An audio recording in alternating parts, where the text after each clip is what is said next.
Hello and welcome to Cognitive Drift. There's a strange tension that hangs in the air whenever belief is questioned. Not just beliefs in general, but the deeply rooted kind, the ones tied to identity, to family, to a sense of cosmic purpose. And nothing pushes against that more than someone who simply doesn't believe. Not a rival faith, not a different denomination, but someone who opts out of the whole framework altogether. It's not always anger that shows up in response. Sometimes it's discomfort, sometimes it's confusion, and sometimes it's fear. Now that might seem odd at first. Why would someone fear another person just for not believing in what they believe, especially if their faith is supposed to give them comfort and strength? But the fear isn't always about the person. It's often about what that person represents. Because someone who doesn't believe quietly challenges the very foundation of the believer's worldview without even saying a word. Just by existing, they raise uncomfortable questions. What if I'm wrong? What if this isn't the only way? What if belief isn't as universal as I thought? And that can be deeply unsettling, especially in systems where doubt is viewed not as a natural part of growth, but as a threat. In many religious traditions, questioning isn't encouraged, it's contained, and in some cases punished. So, when someone openly identifies as an atheist or simply lives without subscribing to a religious framework, it can feel like a crack in the dam. Not because they're trying to cause trouble, but because they've stepped outside of the rules and shown that it's possible to live without them. That can be terrifying to someone whose entire sense of morality, purpose, and community is built on those very rules. And it goes deeper than just disagreement. Religious belief isn't just about ideas, it's about belonging. Faith is often inherited, passed down through generations like a family heirloom, and questioning it isn't just intellectual, it's emotional, social, even existential. So when someone walks away from belief or never adopts it in the first place, it doesn't just feel like a difference of opinion. It feels like a rejection of everything that holds the religious community together. It can create defensiveness, not necessarily out of hatred, but out of fear of what it could mean. Some believers may wonder, if they're right, what happens to everything I've built my life around? And in that uncertainty, the atheist can be turned into a symbol of danger, of rebellion, of moral decay, even if they live quiet, ethical lives. Because in many religious narratives, disbelief isn't just incorrect, it's portrayed as willful blindness, or worse, a kind of spiritual disease. The irony is, very few atheists see themselves that way. Most are simply living honestly with what they do and don't believe. But in deeply religious environments, atheism is often not understood through experience, it's filtered through doctrine. And that's where fear tends to grow. Through misinformation, through assumptions, through repetition of half-truths told from the pulpit, that atheists are angry, that they hate God, that they have no morals, that they live empty lives. And when these ideas are taught over and over, especially from childhood, it creates a mental image of the atheist that is more caricature than reality. So when someone meets a real one, kind, thoughtful, principled, it can be jarring. It breaks the illusion.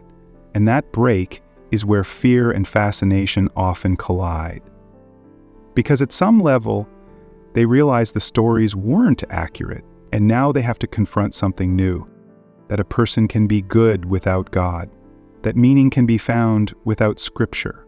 That life can be lived fully without belief in the supernatural. And that realization is both liberating and frightening to someone whose worldview insists otherwise. It's worth noting, too, that fear doesn't always show up as fear. It might come out as judgment, as ridicule, as rejection. But underneath those reactions, there's often an unspoken anxiety. Because belief systems don't like being questioned from the outside. Especially when the question isn't aggressive, when it's just lived. A calm rejection of belief, without hate, without hostility.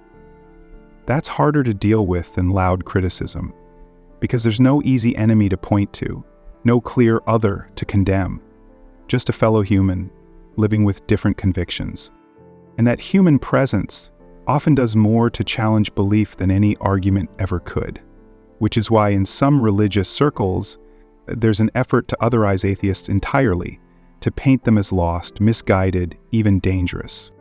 It creates emotional distance, which is safer than real engagement, because real engagement might lead to empathy, and empathy leads to doubt, and doubt, in many traditions, is treated like a virus, so it gets pushed away, minimized, or moralized. Which is why some religious people aren't just uncomfortable with atheists, they're afraid of becoming one, afraid that the questions might get too loud, that the answers might stop working, that the faith might not hold up if tested.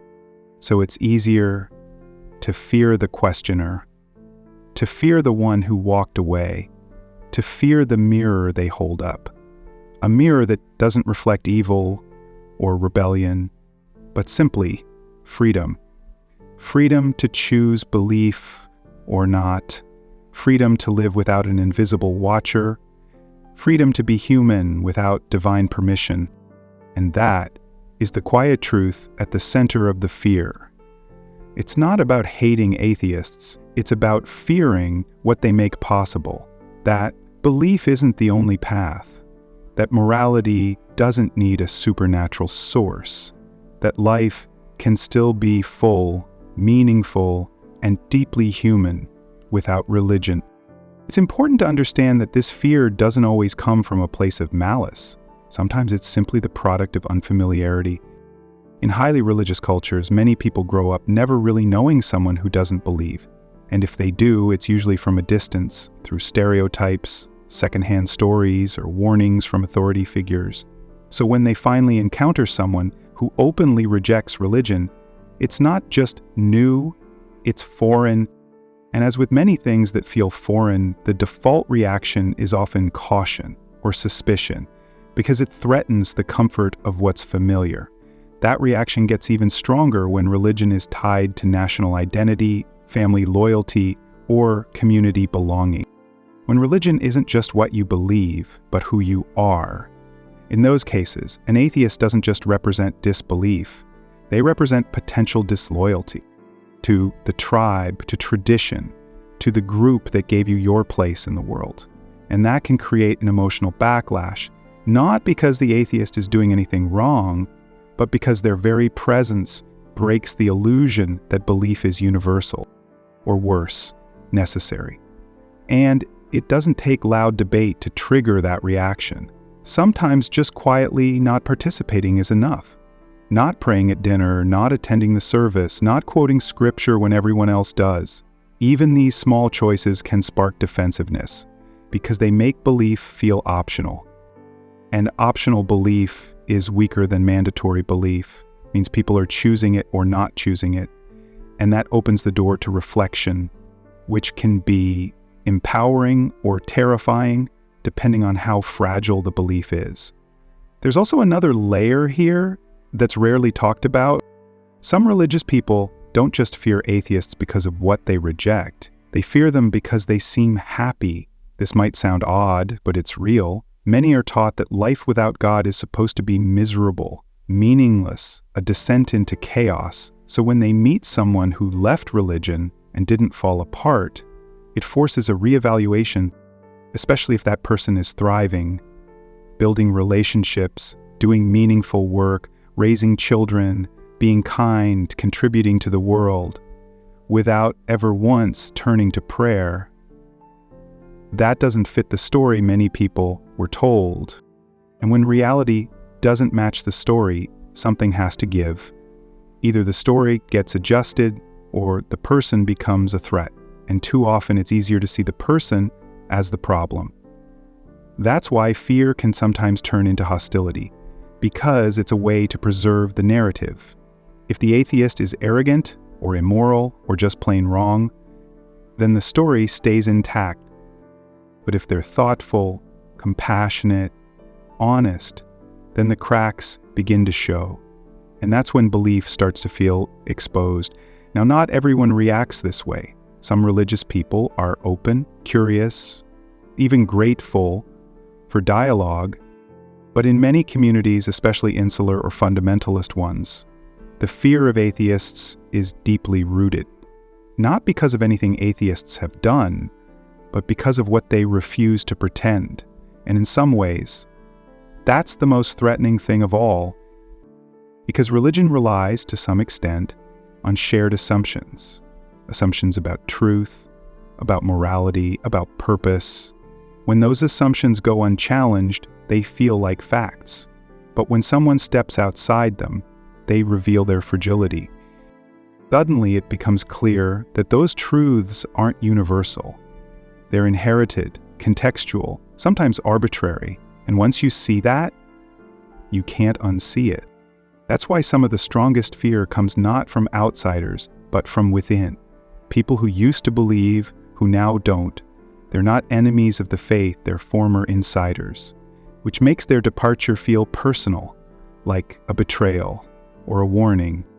They knew the language, the rituals, the reasons, and they still walked away. For many believers, that's more frightening than any atheist argument ever could be, because it raises the question, if they could leave, what's stopping me? This is why ex-believers are often treated with more suspicion than lifelong non-believers. They represent possibility, the possibility that belief isn't permanent, that faith can fade, that doubt can grow, that certainty isn't as solid as it seemed. And in a world built on certainty, that's a threat.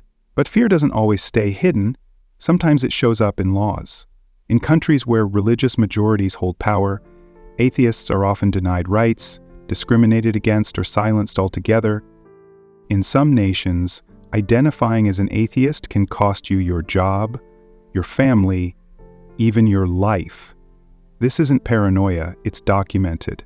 From blasphemy laws to apostasy punishments, the fear of atheism isn't just social, it's systemic.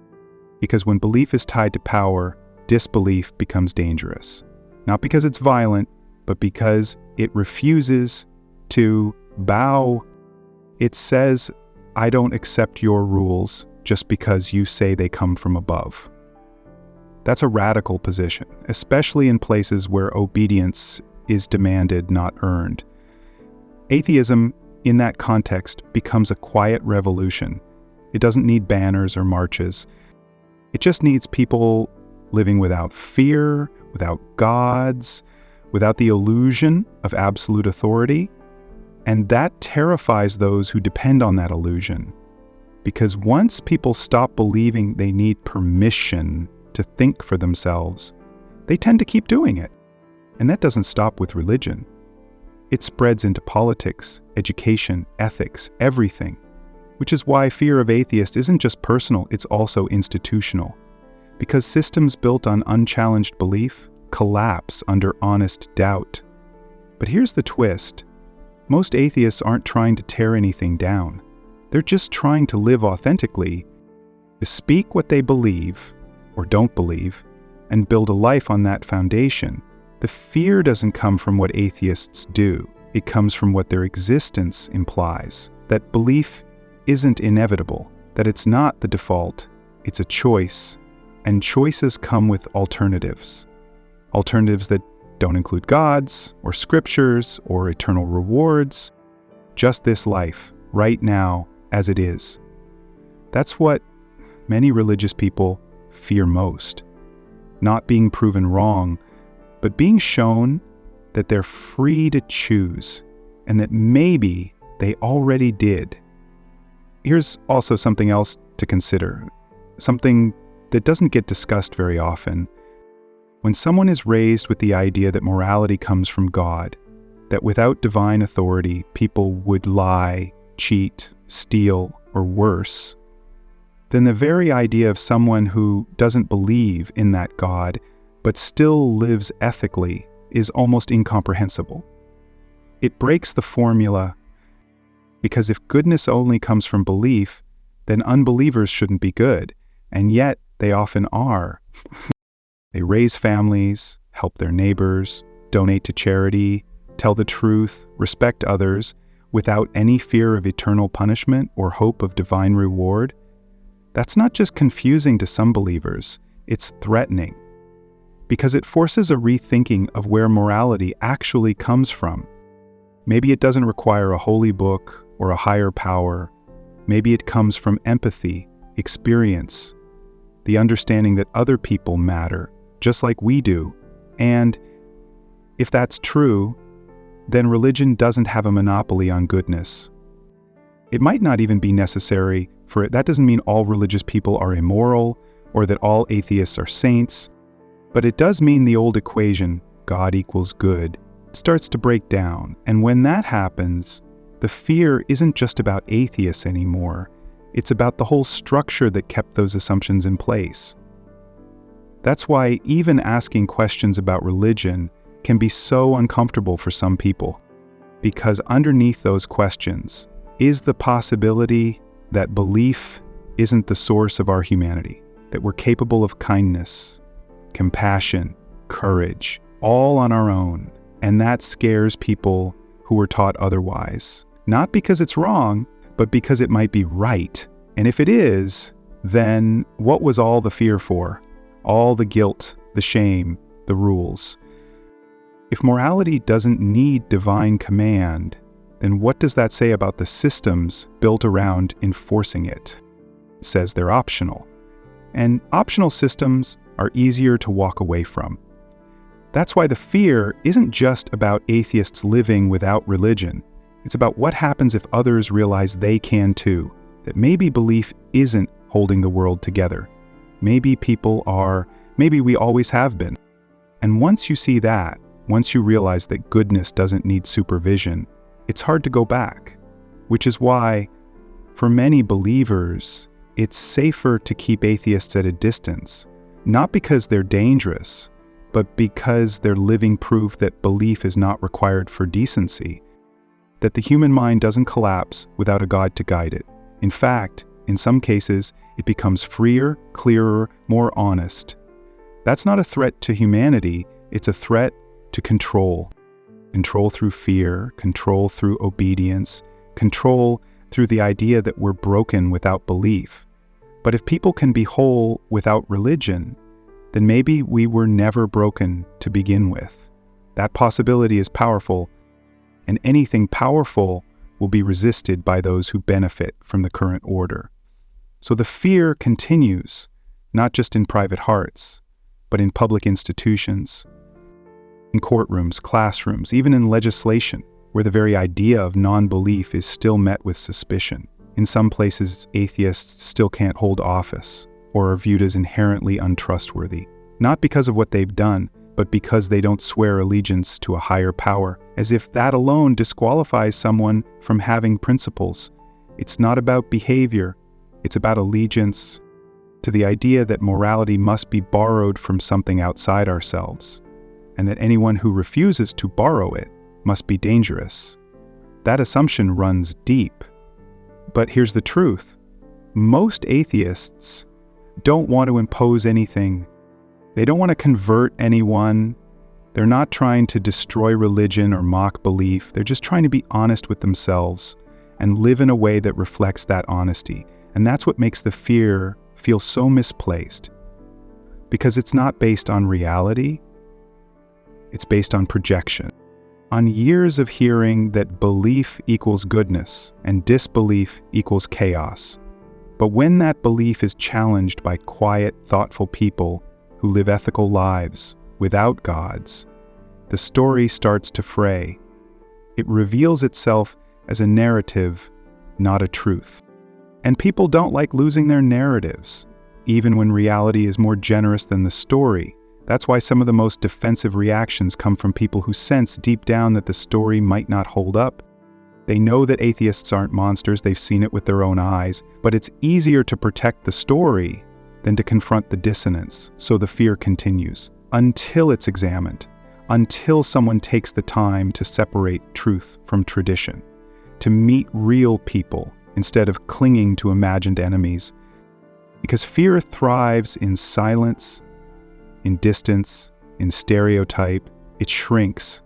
When we actually talk, when we listen, ask questions, and tell the truth about our own experiences.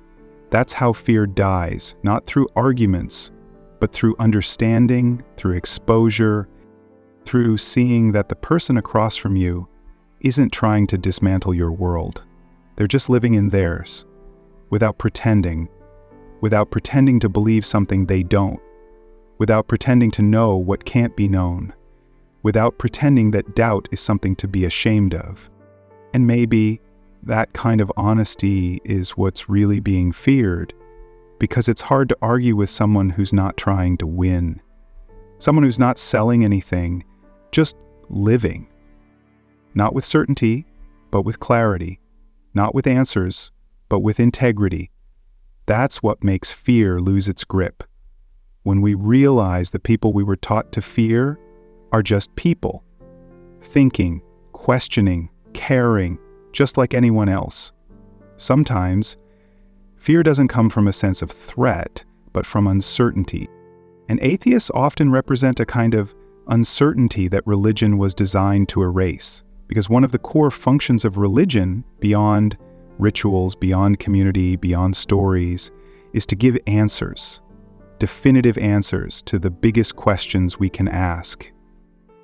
What happens when we die? Why are we here? What is right and wrong? Those are enormous questions, and they're uncomfortable to sit with unresolved. Religion steps in and says, here's the answer. Now you don't have to worry. But atheism doesn't do that. It doesn't offer a neat replacement narrative. It doesn't promise certainty. It says, in many cases, we don't know, and maybe we can't know, but that doesn't mean we make something up. That position, that we can live with unanswered questions, is deeply unsettling to someone who's been taught that certainty is a moral virtue. It's not that atheists walk around saying life is meaningless, it's that they don't pretend to know what it all means, just to feel safe. And that kind of intellectual honesty, admitting what we don't know, gets misread as nihilism, when in reality it's humility. But to those raised in a culture where every question has a sacred answer, uncertainty can feel like chaos. It feels like stepping into the unknown without a map, and watching someone else do that calmly without fear can be unnerving because it reveals that the map might not be the only way to travel, that you can chart your own course and not fall apart. And that is a terrifying freedom for some, because it makes you responsible not to a God, but to your own mind, to your own conscience. There's no one to blame if you go off course, no divine fallback, just you making choices, facing consequences, living with yourself. And for some, that level of personal responsibility is overwhelming. So it's easier to believe in a system where everything's already decided, where morality is handed down, not thought through, where the answers are already printed and your job is to memorize them. But when atheists live outside of that, when they question those answers and build their own ethical frameworks, they show that morality can be self-captured, that you don't need to be commanded to be good, that integrity isn't obedience, it's alignment between belief and behavior. And that might be the most unsettling thing of all, because it means religion isn't the source of goodness. It's just one narrative among many, and maybe not the most honest one. But here's the thing. Fear fades when understanding grows. And understanding doesn't come from shouting or debating. It comes from living alongside one another, openly. It comes from realizing that people aren't defined by their beliefs or lack of them, but by how they treat others. That kindness doesn't wear a uniform. That love doesn't require scripture. That truth isn't afraid of questions.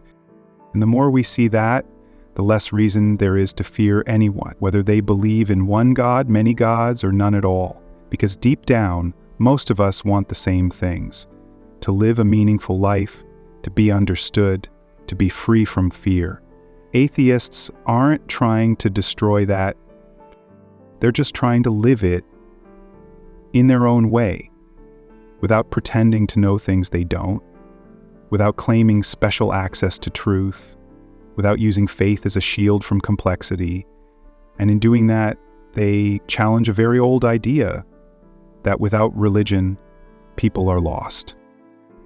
But maybe, just maybe, it's possible to be found in reason, in compassion, in reality itself.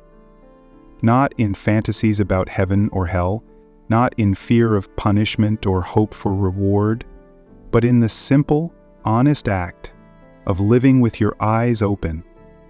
That's not something to fear, that's something to respect. And the more we allow space for that kind of living, the less afraid we have to be of atheists, of doubt, of each other. Because fear only has power in the absence of truth, and truth doesn't need protection, it just needs room to be heard.